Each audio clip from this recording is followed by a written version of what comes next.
Olá, meu nome é Meirielle e eu faço parte do Laboratório de Pesquisa em Psicologia Evolucionista da UNB. O tema do meu trabalho é a influência da participação em programas sociais e da imprevisibilidade sobre a ocorrência de comportamentos agressivos em adolescentes.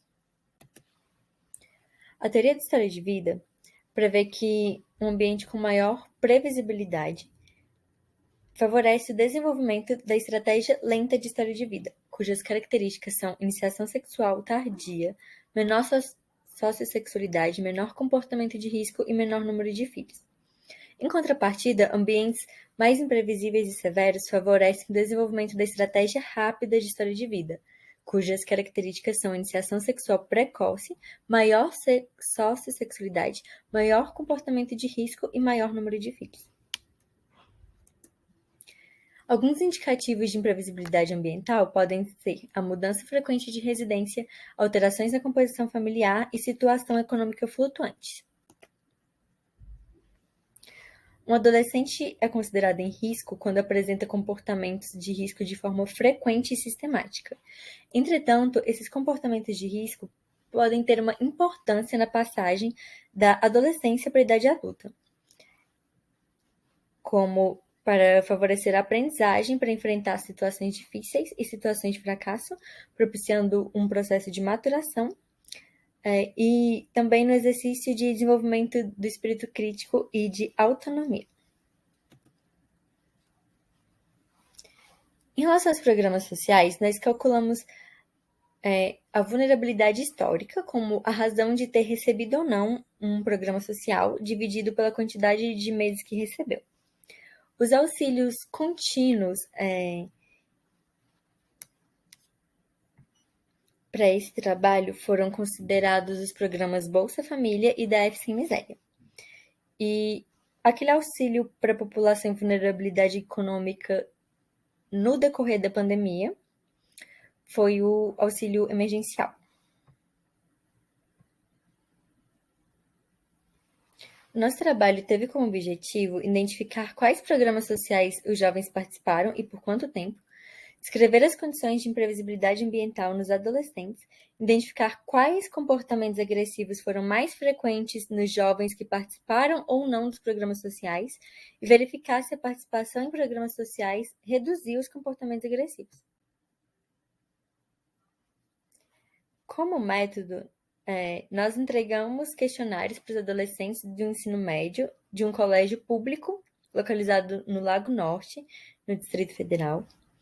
Esse questionário continha um termo de assentimento livre e esclarecido para os jovens e o questionário dos jovens, e também um termo de consentimento livre e esclarecido e um questionário com perguntas sobre a participação em programas sociais e socioeconômico para que os adolescentes levassem para casa e coletassem a permissão dos pais. Os instrumentos foram questionário socioeconômico, escala de imprevisibilidade e severidade ambiental, escala de comportamentos delinquentes, escala de agressão, Mini-K e Darry-Dozen-Darkstride. Os dados foram analisados no Programa de Análise Estatística SPSS.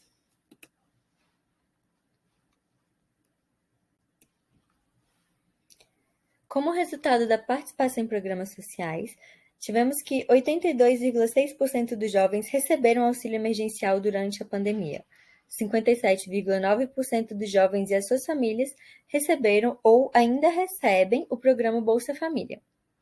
E apenas 21,7% das famílias participam ou participaram do programa DF Sem Miséria.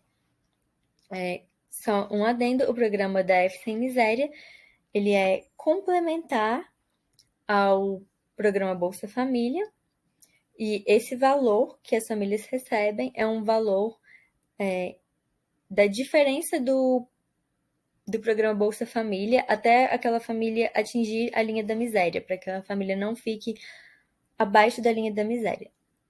E por isso é provável que um menor número de famílias recebam esse programa.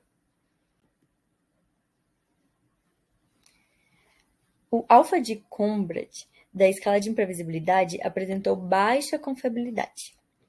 E a escala de agressividade apresentou confiabilidade satisfatória.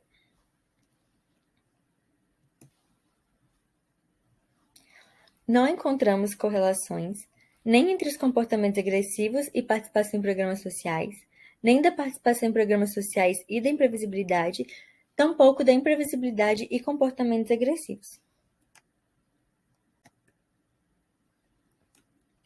Em relação ao Woodman-Whitney, para a pergunta, meus amigos dizem que eu sou um tanto argumentativo, a diferença foi maior para quem não recebeu auxílio emergencial.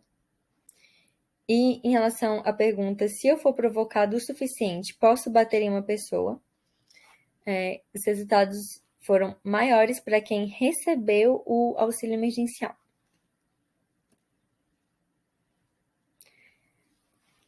É possível que o tamanho da nossa amostra, por ser ainda pequena, pela coleta ter sido realizada em apenas uma escola do Distrito Federal e pelos instrumentos terem sido criados e validados em culturas ocidentais, escolarizadas, industrializadas, ricas e democráticas, podem não refletir a realidade brasileira. Muito obrigada pela atenção.